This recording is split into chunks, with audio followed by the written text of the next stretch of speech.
Tunasema pole kwa jamaa na marafiki ambao wamepoteza wapendwa wao. Hisia mbalimbali zinaendelea kugubika ilani ambayo imetolewa na gavana wa kaunti ya Mombasa Abdulswamad Nassir ya kufutilia mbali uuzaji na utumizi wa mmea wa muguka. Gavana huyo amehoji kwamba muguka ni miongoni mwa mihadarati ambayo inaongoza katika uraibu. Japo viongozi katika ukanda wa Pwani wanataka mmea huo kupigwa marufuku kaunti zote 6 za Pwani, watumizi na wauzaji wanalalamika. Tobias Chanji na taarifa hiyo kwa kina. Taswira ya mashavu yaliyovimba ndio utakayokutana nayo katika mitaa ya Mombasa. Ni vijana waliobugia muguka, japo waweza dhani ni kipande cha mnofu. Mimi niko na kilalo hapa ambao unanichangamsha paka akili. Na ninapokula ile dude ninapata nguvu za kufanya kazi. Nimelima shamba langu, niko na watoto, niko na mke, na mke wangu hajai kulalamika. Muguka umelaumiwa kwa mabaya mengi tu, kutokea kupunguza nguvu za kiume hadi kutumiwa na makundi ya wahalifu kupoteza usingizi ili kutekeleza uhalifu. Kwa sasa mbio za sakafuni zimeishia ukingoni kwa magari yote kusafirisha muguka katika kaunti ya Mombasa, kaunti ambayo sasa inakuwa ya kwanza kupiga marufuku muguka. Gari zozote ambazo kwamba zenye kubeba muguka zipige roundabout, ziende kwingine. Pili, tunasema hakuna uuzaji, usafirishaji, utumiaji wala kuingiza muguka katika kaunti ya Mombasa. Akihutubia wanahabari katika hospitali ya Port Reitz, Gavana Nassir amesema kuwa muguka ndio chanzo cha uraibu wa mihadarati yote ile. Anasema kuwa vijana wengi watapotoka iwapo sheria za dharura hazitochukuliwa.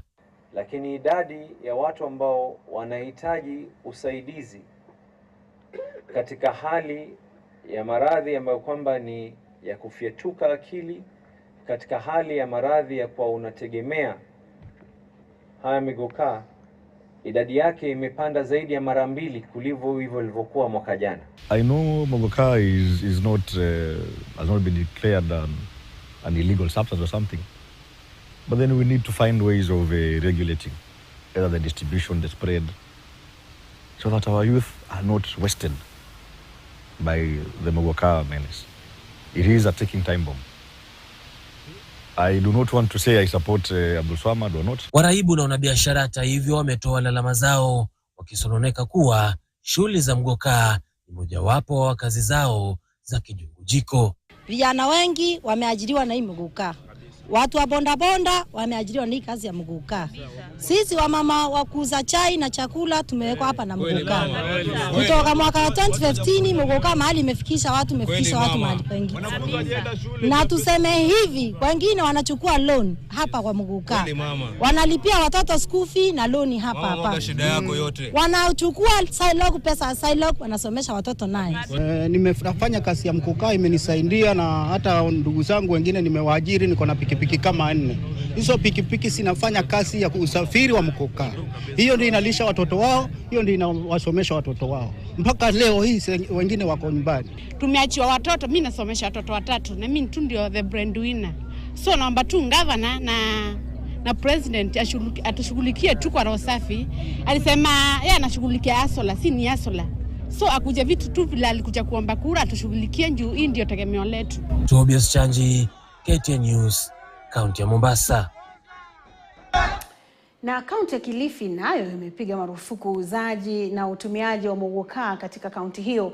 Gavana wa Kilifi Gideon Mung'aro alitangaza marufuku hiyo. Tangazo hilo likijiri baada ya kaunti ya Mombasa pia kupiga marufuku mmea huo kutokana na athari zake za kiafya kwa vijana. Mung'aro ametoa onyo kwa yeyote atakayepatikana akikiuka marufuku hiyo.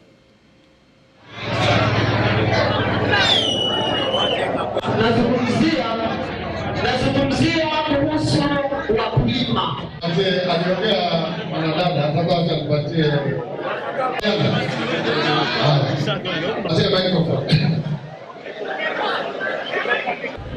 Lakini najua hata nilipokuwa mbele hapa, nilipokujavunja watu walilia sana, lakini baadaye nilitengeza maneno, sio? Waambie hapa maneno. Na watu wa Kilifi mnisikie na mnisikie vizuri. Kwa gani tafunga hivi?